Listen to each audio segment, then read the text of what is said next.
Yeah, well, I think we have to wait and see how the new LegCo settles down. We have a larger legislative council than in the past. So the overhaul included expansion from 70 to 90 seats.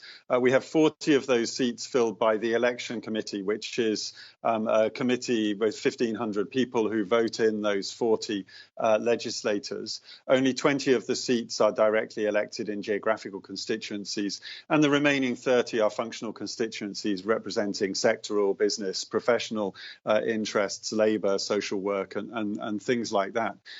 It definitely does look like it will be a legislature which is broadly sympathetic to the government's approach, but I expect we'll still see a fair amount of contestation and debate about many of the livelihood issues that Hong Kong is facing.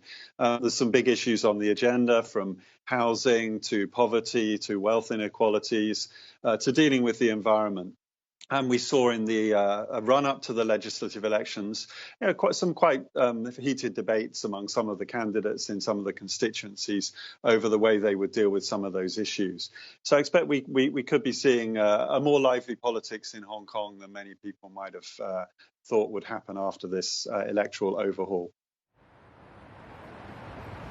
Okay, so more lively politics, but where does that put democracy now for Hong Kong? Universal suffrage, that was something that was written into the basic law, that was something that we are moving towards, or we were trying to move towards. Where are we in all of this now? Well, we're not going to see much progress on that over the coming years, I wouldn't have thought. There were a number of candidates who stood on pro-democracy platforms, on pushing forward for universal suffrage. So far, it looks as if none of those have been successful, though we have to wait to see the final results before we know that for certain.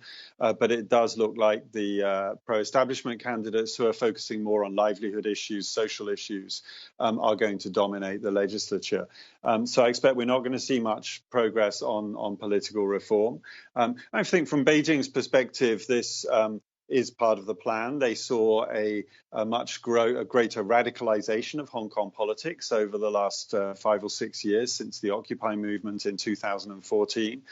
They wanted to cut that off after the last legislature became very dysfunctional after 2016 and after the massive social movement, often violent movement of 2019.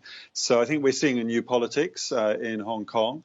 It's a period perhaps of some flux and change. We're not quite sure where we'll end up from this, but we're probably not going to see political reform very high on the agenda.